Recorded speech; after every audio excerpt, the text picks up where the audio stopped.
Good morning.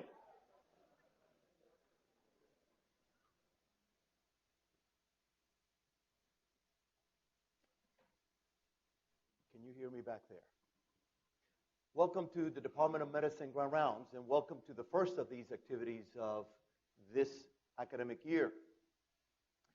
As you know, it's become tradition for the department chair to introduce this lecture series and present Grand Rounds, and spending some time talking about the state of the department. You also have learned over the past 7 years that that portion of the Grand Rounds has decreased every year, that we spend less and less time giving you details about budgets and the status of the department. Why? Because you receive that information through our quarterly faculty meetings. You receive that information when you talk to your division chiefs who meet with me on a monthly basis, and I've provided that information. And because you receive much of that information also summarized in my newsletters that come out twice a year. So there's no need for me to rehash on something that you should know, the status of the department. So I use these activities in this Grand Rounds to talk about the challenges of the day, to ask you questions, to bring some issues up. We bring biological systems to try to inform social events. We talk about historical events or historical figures to try to learn from the past to see how we inform the future. And we do all of that, I think, over the 7 years in ways that fit where this department is heading. What many of you may not know is that I use this forum to straighten out some things here. That I use this activity for me to work some things out, some questions that I have. And I don't always have the answers, but I bring them to you because you are my faculty.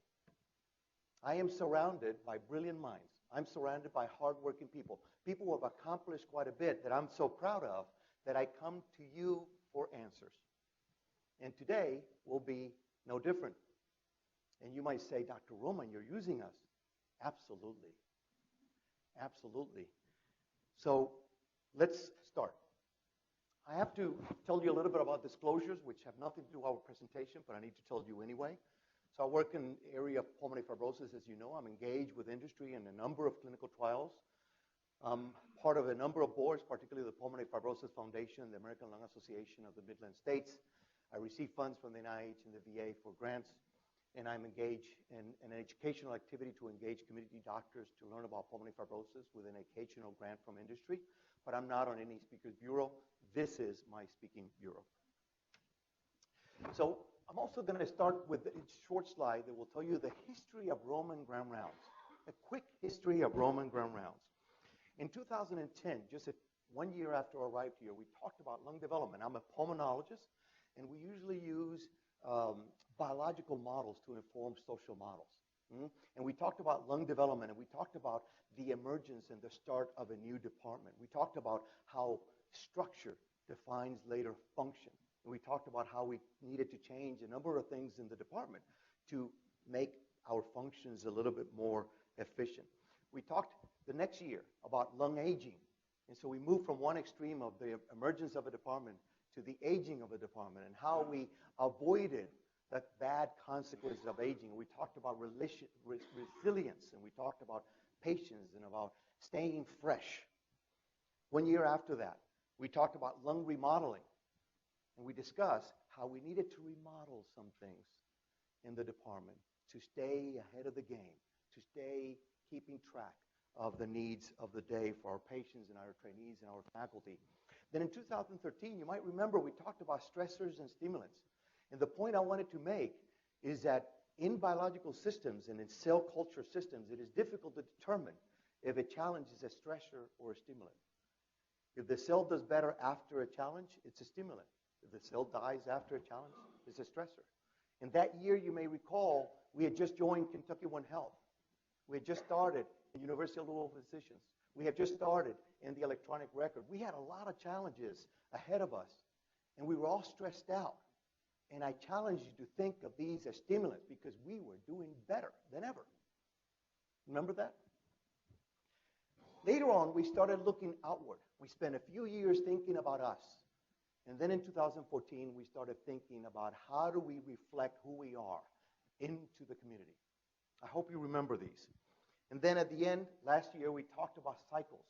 The idea that we're going to see ups and downs, that if you don't know or understand this concept, and you don't know where you are, and we are as an organization, that cycle, may have a tremendous sense of uncertainty. And I told you there was no uncertainty here. Remember that? Because we have a clear vision, a clear mission. We know our patients need. We know our trainees demand. We understand what our faculty expect. There is no uncertainty here. During that time, and I think it was in the 2014 lecture, I mentioned and talked to you about this man, Bailey Ashford. Remember this? Bailey Ashford was a military physician who in 1898 ended up in Puerto Rico with General Miles during the Spanish-American War. Raul, come ahead and sit down. There's plenty of seats. And he ended up in Puerto Rico, and he was trying to help in the health of the military group, but he started realizing that Puerto Ricans were dying of a certain mysterious anemia. And he ultimately defined that this was due to hookworm. And he developed a system to eradicate this from the island. And within 10 years and 4 to 8 campaigns and $5,000 of an initial investment, he eradicated this from the island, decreasing mortality to over 90% related to infectious diseases, and estimated to have saved over 350,000 Puerto Ricans of less than 1 million at that time in the island.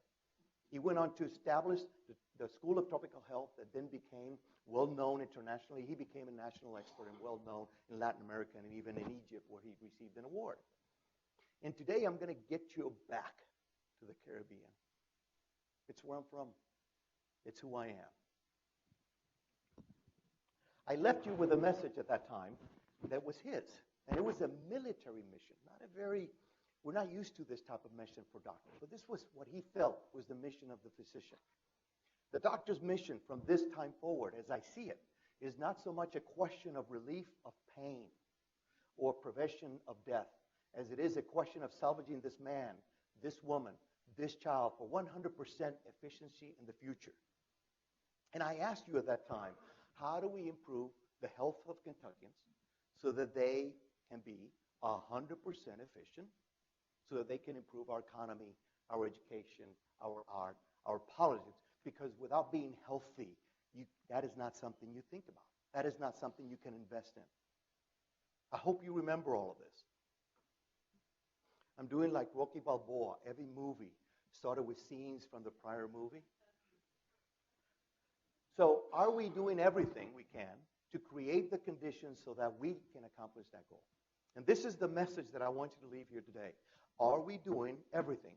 Are you doing everything? Am I doing everything I can to accomplish that goal?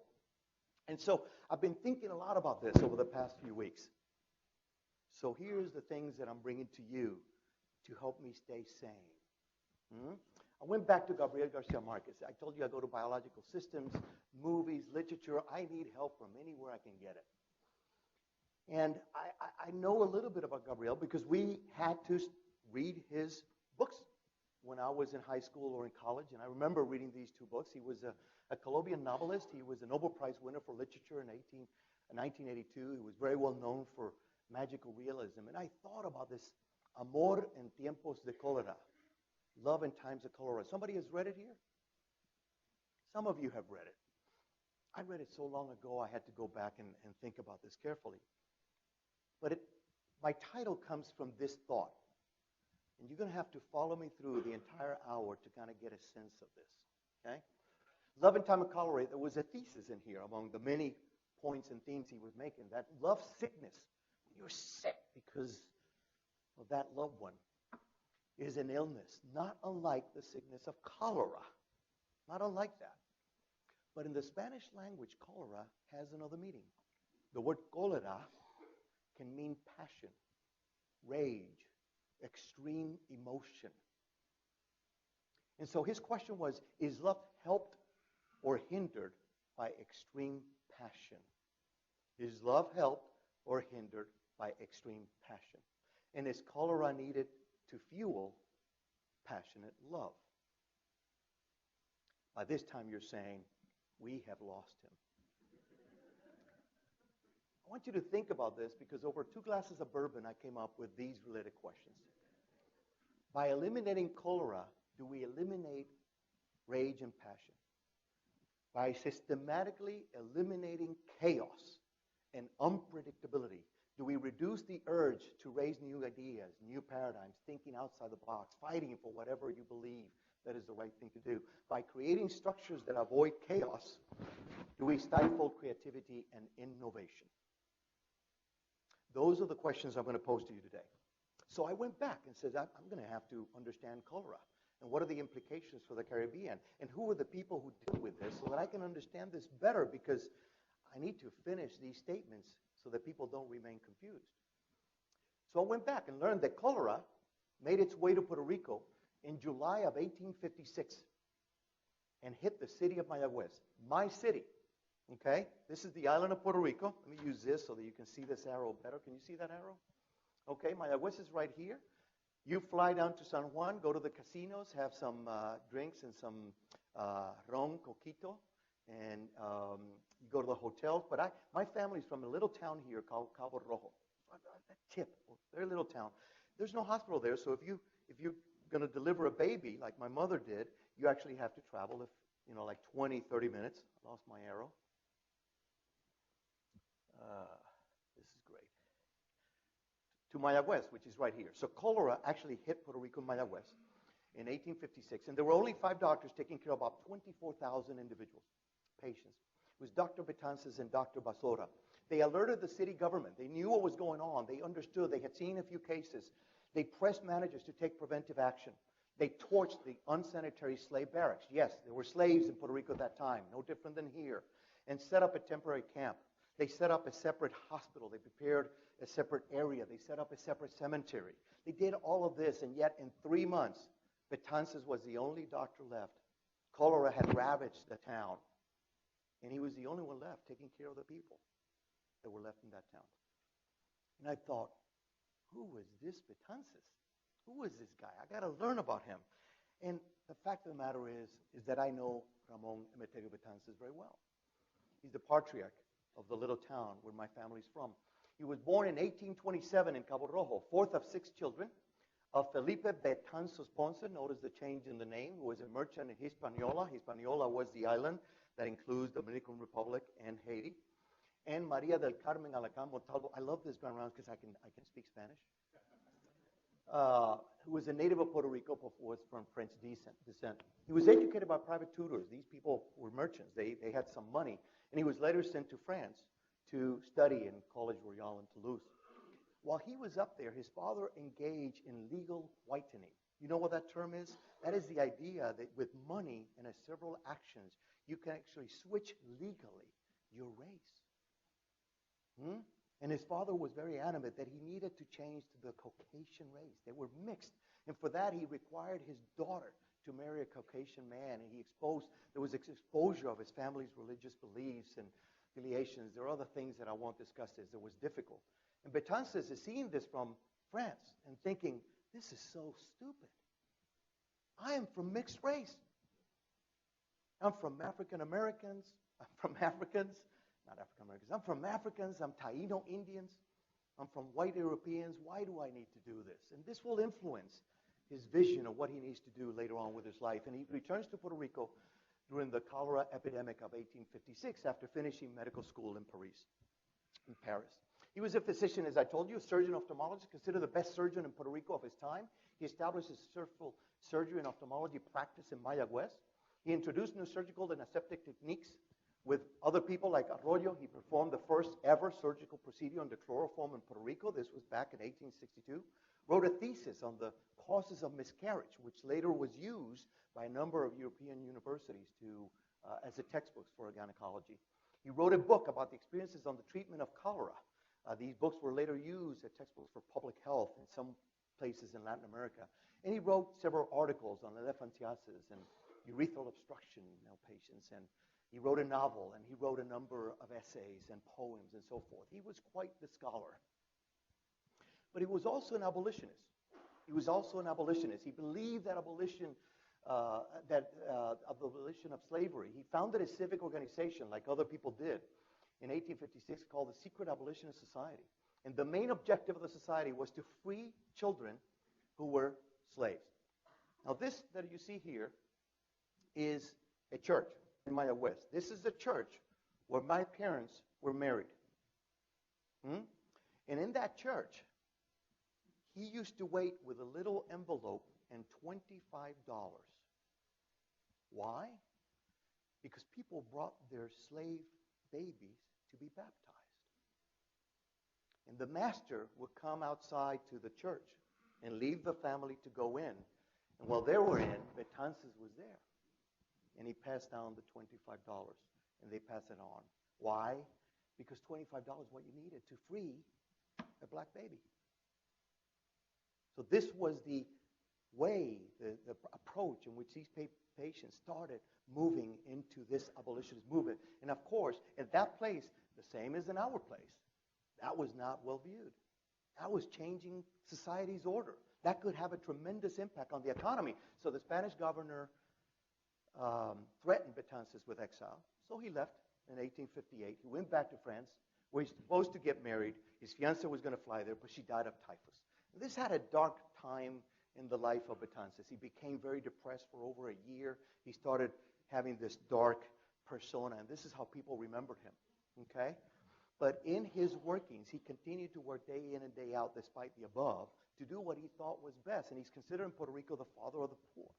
He spent considerable time serving the disadvantaged on a pro bono basis. You may say, well, he was in France. We actually came back and forth, because every time they changed the government of Puerto Rico, they kind of forgot who Betances was. So he came back in. And then when he did something they didn't like and he was threatened with exile, he left, and then he would come back in. And during that time, he spent a lot of energy and money donating and helping the poor for free. But he treated Puerto Ricans first. In other words, if he was in his office and there was 2 military people or somebody from government, he would say, I'll take care of you at 5. I got to take care of these people first. Yet again, Betances, that's not the way you engage in compromise and help your position. So the Spanish government in Puerto Rico attempted to banish Betances again, so he fled to the Dominican Republic in 1861. And this will be part of his history. He actually spent less time in Puerto Rico than somewhere else. Betances established a close relationship with Luperón, which is a military pro-independence leader. Remember, all the islands of the Great Antille were trying to seek their independence from Spain. These friendships were not great for his position, but proved to be key to his own efforts for Puerto Rican independence. With time, both him and Luperón were exiled to San Tomas in 1862. He's considered in Puerto Rico the father of the nation. Spain, who was dealing with Latin America with all these issues and problems, decided to develop a group of people with representatives from each place, of each colony, to talk about the issues of the day. How can we help this out before somebody comes up and steals our empire? And Puerto Rico chose Segundo Ruiz Velvi. I'll tell you about him another day. Very good friend of Betances, who really pushed hard for autonomy. And of course, they said no. So he turned his attention to abolition. And they actually ultimately said yes. And Prime Minister Calistart in 1870 actually abolished slavery in the Spanish Empire, in part, as he stated, because of the comments and well-worded statements made by Segundo Ruiz Velvi. But Betances was just irate, was choleric, was passionate that we needed to have autonomy. So he wanted a revolt. He wanted a revolt. He wanted the proclamation of independence. So you can predict what happens next. In 1967, Betances and 12 others were exiled from Puerto Rico as a preventive measure. The governor of that time, Marchesi, felt the United States would work to instigate a revolution in Puerto Rico, which, by the way, the documents available suggest that that was going on, and that was true. While he was out, he wrote the 10 Commandments of Free Men, 1867. Now, you will not find these 10 Commandments very new or very innovative. In fact, they were directly based on the Declaration of the Rights of Man and Citizen adopted by the French National. Remember that he was in France just 40 years after the French Revolution. He understood the aftermath of that. The abolition of slavery, the right to vote on all impositions, the freedom of religion, the freedom of speech, the freedom of press, the freedom of trade, the right to assembly, the right to bear arms, inviolability of the citizen, the right to choose our own authorities. He was adamant about those things that we believe in today. No? But he just wanted it now. And he was so angry, so passionate, so enraged about it that he wrote this, which is a little tough. If Spain feels capable of granting us and give us those rights and liberties, they may then send us a general captain, a governor made of straw, that we will burn in effigy came carnival time, as to remember all the Judases that they have sold us until now. That way we will be Spanish and not otherwise. If not, Puerto Ricans, have patience, for I swear to you, you will be free. That's an incredible statement for a man that was working essentially alone with just a few people. So he was a revolutionary. No, he left to New York, founded a revolutionary committee to Puerto Rico. He signed a letter suggesting that he would become a citizen of the United States, not because he wanted to be a citizen of the United States, but because it was a letter he could show to people so they wouldn't incarcerate him when he was doing his dealings throughout Latin America. Okay? He returned to Dominican Republic in 1967 and organized an armed expedition to Puerto Rico. Betances organized revolutionary cells in the island. He instigated Mariana Bracetti to knit a flag. Sound familiar? Huh? He arranged to send reinforcements to Puerto Rico from the Dominican Republic. But the problem is, this was not well organized. He's not in Puerto Rico. They had to advance the date. The ship was confiscated. The arms and the resources never made it. And they failed. And there was a massacre. And it was called El Grito de Lares, the Scream of Lares, little town in the middle of the island. Dead, everybody. And he was left hanging in a boat in the middle of the ocean with all the reinforcements and all the arms, never being able to make it back to Puerto Rico for the rest of his life. So he became a diplomat. He lobbied the U.S. Congress successfully against annexation of the Dominican Republic. He became the first secretary of the Dominican Republic to France. And in fact, he was awarded the rank of Chevalier, which is a knight, and the honor of the Legion of Honor of the French government. This is the medal he gets. Promoted direct intervention of Puerto Ricans in the Cuban independence. So he gave all the arms and all the things that he had collected over years for Puerto Rico, he gave them to the Cubans so that they could reach their independence, which they did, and returned to France, where he fought for Puerto Rico for independence for the next 26 years. So enough about Betances. Let me summarize this. He was a physician, a scholar, an abolitionist. He cared for the destitute. He was a patriot. He was a revolutionary. He was a diplomat. His efforts influenced the political events that affected the Caribbean, the Greater Antilles. His effort led to the Puerto Rican nationality and the identity of the Caribbean nations. And he had influence in Europe, in Latin America, and even the United States Congress. And I have to believe that in some way, that education, that purpose of becoming a physician, a doctor, of caring for others, had something to do with the drive for him to become what he became. I have to believe that. And so the question for you today, one of many, is where are the Ramones of our time? Where are these physician leaders? Where are these incredible, indomitable, formidable physicians? Have we changed what we do and who we are that prevent this? By eliminating cholera, chaos, unpredictability, do we eliminate rage and passion? By systematically eliminating rage and passion, do we reduce the urge to raise new ideas, entertain new paradigms, think outside the box, fight for what we believe in? By creating structures that prevent chaos, do we stifle creativity and innovation? Have we greatly reduced the possibility of the emergence of another Ramon? Have we? You see what bourbon does to you? So, and I think there's something about what's happened over the past decades, about medicine, of something syndrome that I call the my doctor, my mechanic, the habituation, the evaluation of the physician in medicine. And we see this all the time. Hospitals are worried about medical errors. So what do? We standardize approaches. We develop protocols. So now it's the fault of the system. We avoid individual responsibility. Schools are teaching for tests so that we make sure they pass the boards, which is crucial. But it's the fault of the school if I can't pass my test. And clinics focus on revenue and compliance issue and electronic records so that our notes are all done the same to make sure we hit that 3 or that 4. These are all important things. These had to be done. I'm not saying that these are wrong, but have we lost a little bit of the chaos and the unpredictability and the passion in doing so? We see this in our people. For the trainees, we worry about duty hours all the time. So we do shift work. So the patients are patients of the team. They're not patients of the doctor. So I can leave at 5 because the team will take it. This had to be done. It was incredible. The people who are here in the 80s who stayed 36 hours up doing crazy things, it had to be done.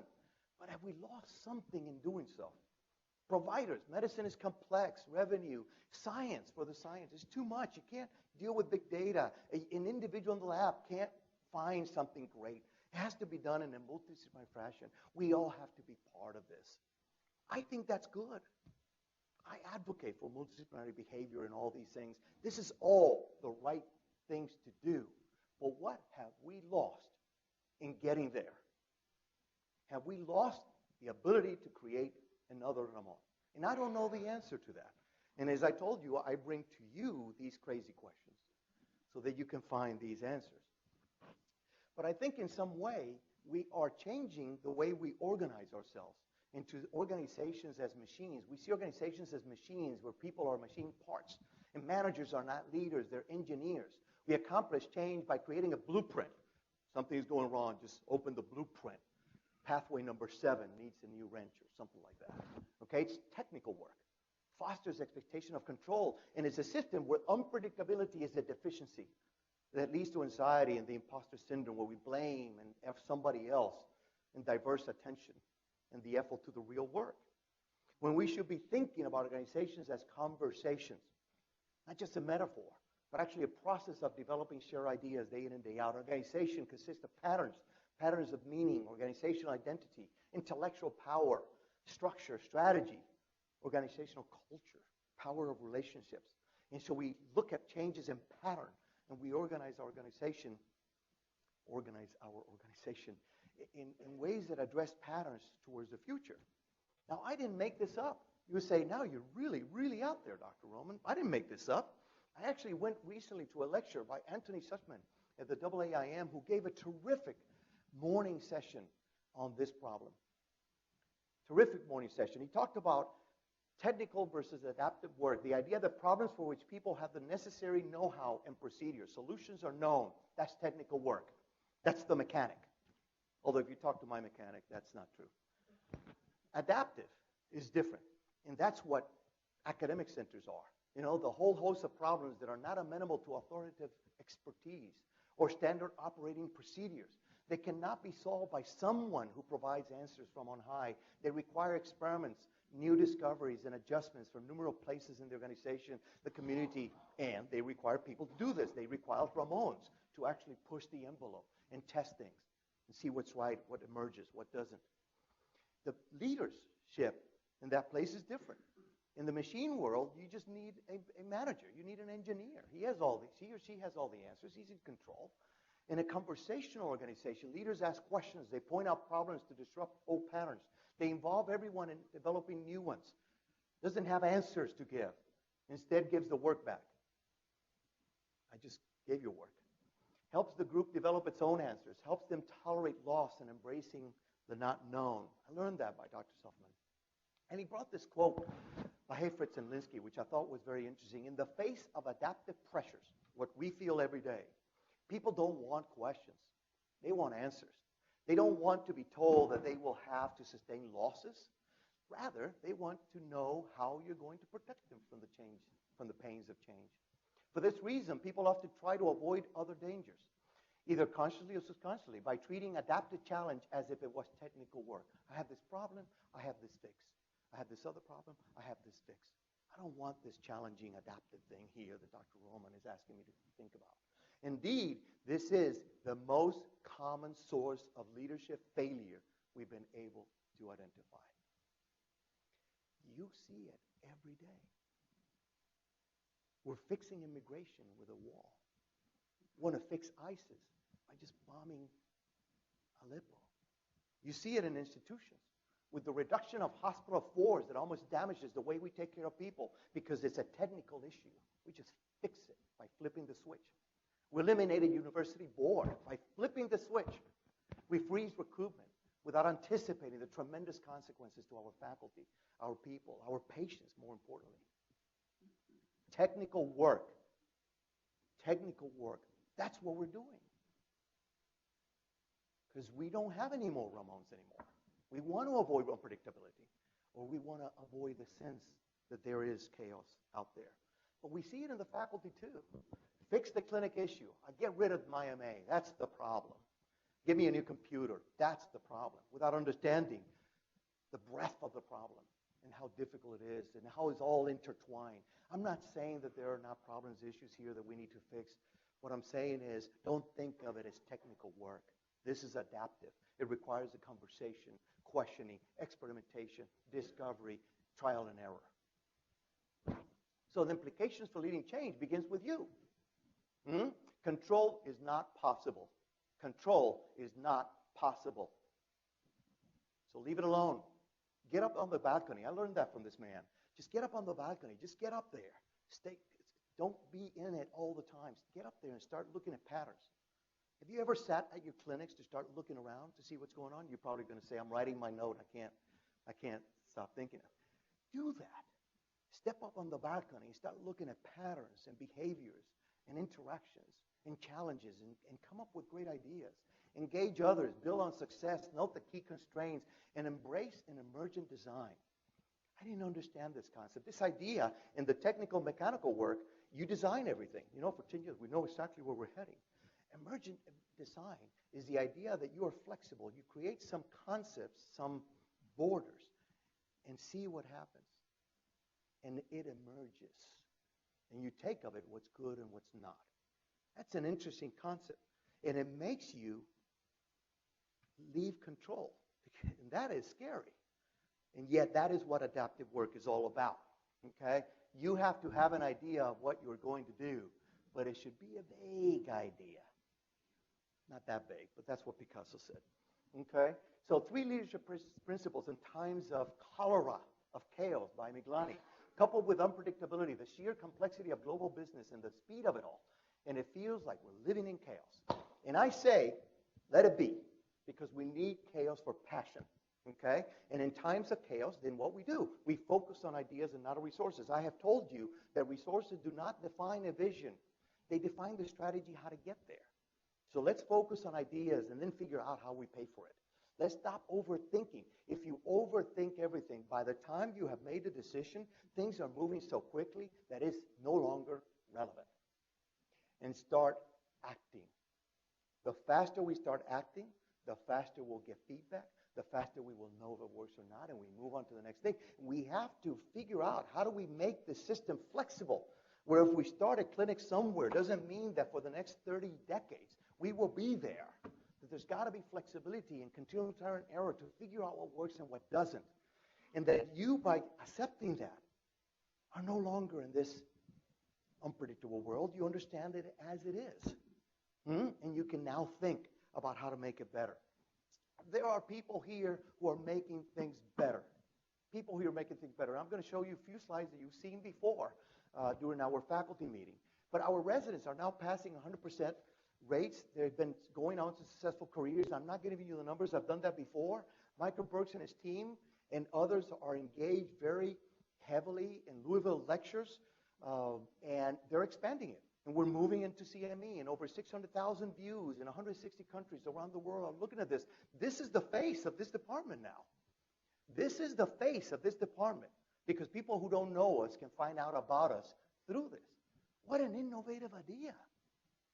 What an incredible opportunity. Thanks, Jens, for moving that forward, and thank you all for supporting this. There are researchers here who are doing a lot of work.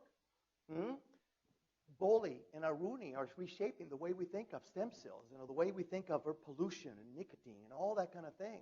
The people at the Cancer Center are changing how we develop new drugs. They're not buying new drugs from industry to test them. They're actually designing them. Do you know that? They're designing it here in Louisville. We have people like DeFilippis and others really doing a lot of cool work in the laboratory in many clinical trials with the clinical trials unit that Craig McLean helped sustain. And this group in GI, head by Craig McLean, has now gathered a lot of information to put grants to the NIH, and about $30 million are going to come to this institution over the next few years because of the efforts of many in this room and many departments, but largely because of the tremendous efforts of Craig McLean, who's sitting right there, who he and I don't always see eye to eye, but we see eye to eye on this. Take action. Move forward. Stay the course. Agree? We take care of faculty. Could you imagine if he said no? Trainees and staff continue to save hundreds of thousands of lives. So people ask me every day, what's going to happen with Kentucky One Health? Who cares? My patients need a doctor. They need a great nurse. They need a phlebotomist. They need a radiologist. They need a surgeon. They need a pathologist. I don't care what Kentucky One Health does. Patients' needs will drive what we do. Okay? We don't have a president. We have two boards. Fine. Now, that's outside my circle of influence, and frankly, I don't feel any different today than yesterday. Do what you need to do to make things better. Okay? We need to engage more in global health. We need to do more of this global health initiative. We need to do things. Next week, the reason I'm not here to give you grounds in September, because I'm opening formally the Pulmonary Fibrosis Center in Puerto Rico, which I got the Secretary of Health, who I don't know, to label that week the Pulmonary Fibrosis Week in collaboration, in partnership with the Global Health Initiative of this institution. Okay? And so you've seen this too. Since 2009, we joined the largest specialty program in the region. We embraced electronic record. We recruited over 110 faculty. We published over 2,400 articles. We attracted over $240 million research dollars. We trained over 165 and many more specialists. At a time when the economy of the United States tanked, at a time where there was chaos because we formed Kentucky One Health and UofL and engaged in electronic record, at a time where our clinicians can't even get a raise. And you said, who cares? I can't tell you how proud I am of that. So what is the agenda? Dr. Roman, who cares? We know what we need. The agenda hasn't changed. We're going to invest in research. We're going to focus on the patient's need. We're going to support our doctors. We're going to retain the best staff. We're going to engage our trainees. We're going to reward great work. We may not always be successful. We may miss some great people. But we will try. That's the goal. We will retain our top 50 spot in NIH ranking out of 140 organizations. We'll expand clinical trials. We will engage in multidisciplinary research. We have to.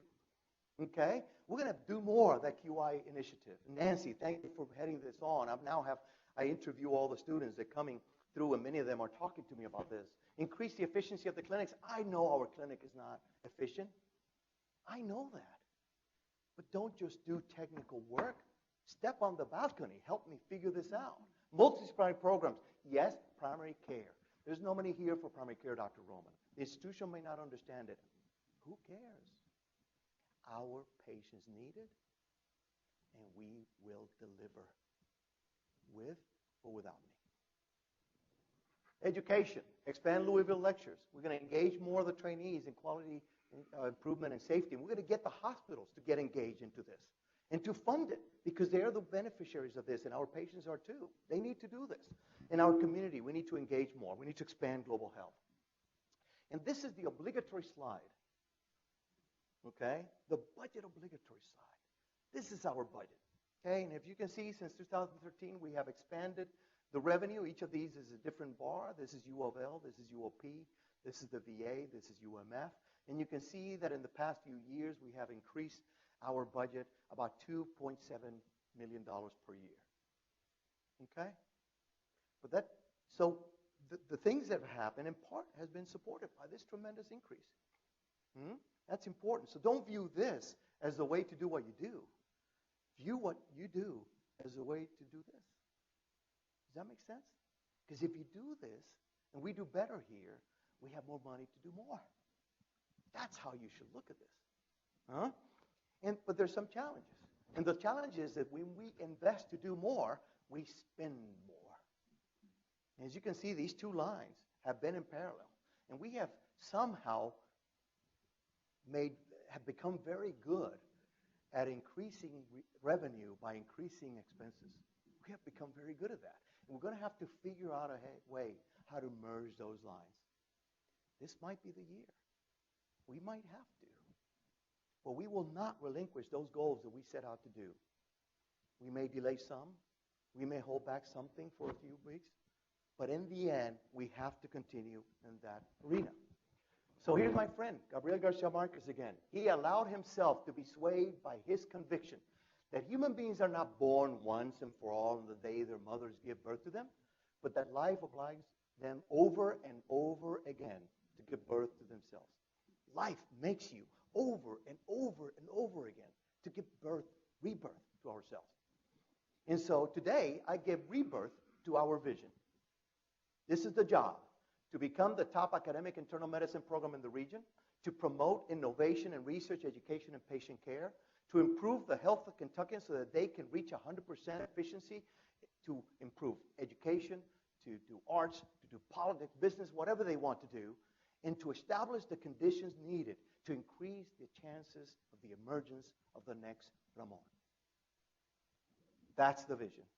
And if anybody stops you in the hallway, on the streets, at home, while flying to Carnival, while watching the Olympics in Rio, go Pug.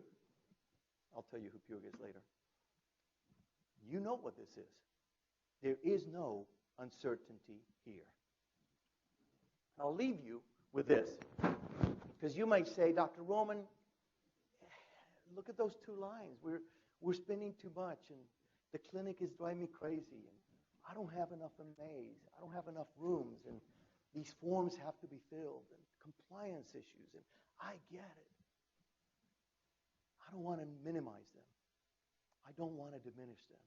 They are real. They are true. That is the reality of adaptive work. That is the reality of unpredictability.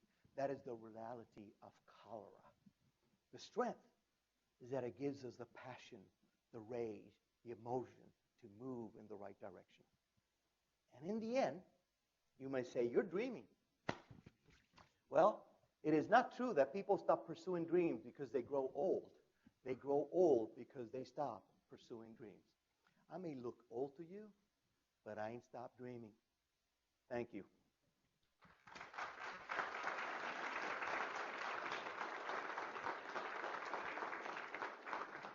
So I purposely stopped this about 15 minutes earlier so we have a conversation.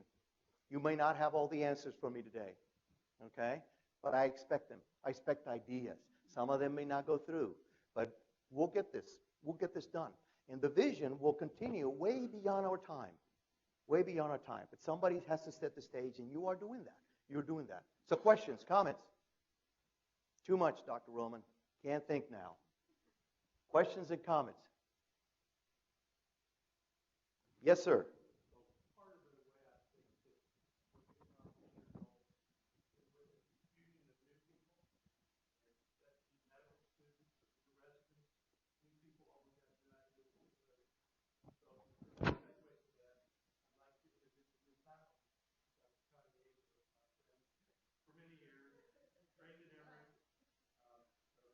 Connie, welcome on board. Yeah, is anybody new here? Has anybody been here for the first time at this Grand Rounds? Stand up. Stand up. Come on. Where are these Ramones? Come on, these are the new people? Come on. I don't want you to be a fly in the wall. You did not come here to train or work. You came here to educate us and to make us better. That's the job. You'll train and you'll get what you need to learn throughout the way. You got to make us better. Questions? I see you shaking, Arnold. No, I didn't see you shaking. Anything else? Anything else? If not, then have a great day.